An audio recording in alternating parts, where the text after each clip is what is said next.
So now tell me one thing, like, so when you started as a salesperson and when you have your own team, right?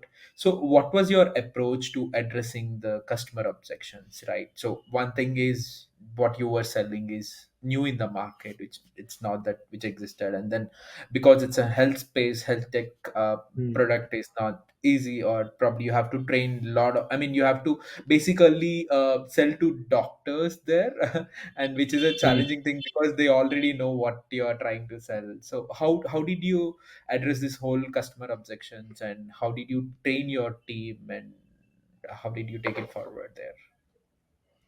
I think this is very early on, and I think Prashant, who's the CEO of Toria, told me sort of like the two approaches of selling, which sort of stayed with me forever. Which is one is consultative selling, the other Mm-hmm. is basically where you do a what do you call the sales showmanship, right?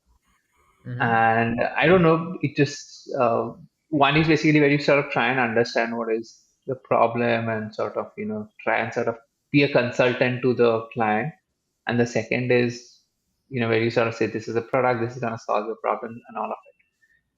And I somehow always lean towards the first approach because that's what was very natural to me, because I always was very curious. So my the entire life until today, I'm like very normally very curiosity driven. So I'm like, whenever I would meet a radiologist, I would, I definitely used to more so in the early days when I was doing individual selling.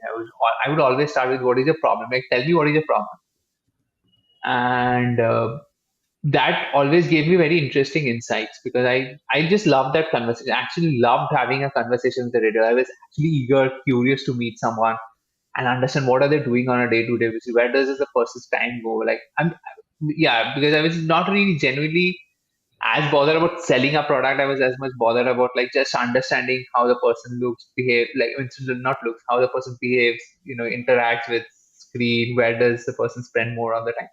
So that was a lot of knowledge for me, and I was very curious for that knowledge. So I think that helped me.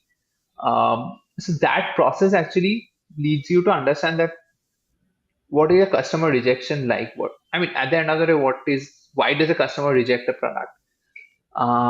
Very less times it's actually. I mean, that normally the product is not good. That sort of happens much later. That could be one reason. But much of the times you get the rejection is because um, it sort of is not the top of the mind problem for the customer. Right? It's not something that is bothering so much that you need to spend 5K, 10K, 100K, 1 million to solve it today.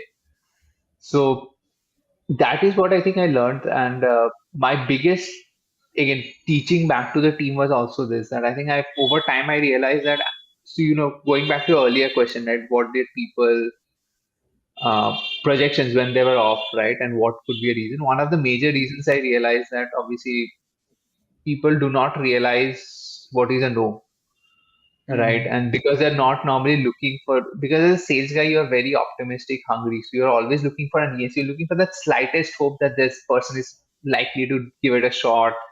Because you don't want to just, it's very difficult to do that. Versus if you sort of distance yourself from that image of yourself and, that ego of like, getting hurt, you just basically go with the curiosity just to understand. You can very easily get to that idea that someone is not interested. This is not a problem for them, right? It's not a top of the mind. So you have two options. You basically either spend a lot of time, based on that small hope that they will convert and all of it, and you actually end up, getting rejection later, or you actually just stop it right there. You say that it's okay. I mean, I know you're great, you're amazing, but it's not a problem for you today. So let me not try and solve that for you today. I might as well go and find other people for whom it is a Mm-hmm. problem.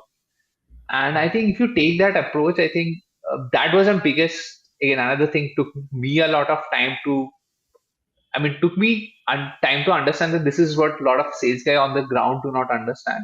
So just to pass Mm-hmm. this as a training knowledge, training curriculum took me a bit of while.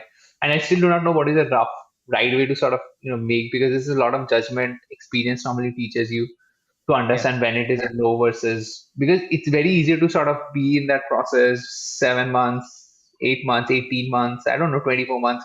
You're just in that small hope of yes, someone's basically just going around doing pilots. It's just so common everywhere in sales. That ability to see no for a Mm. no, very Right, right. difficult.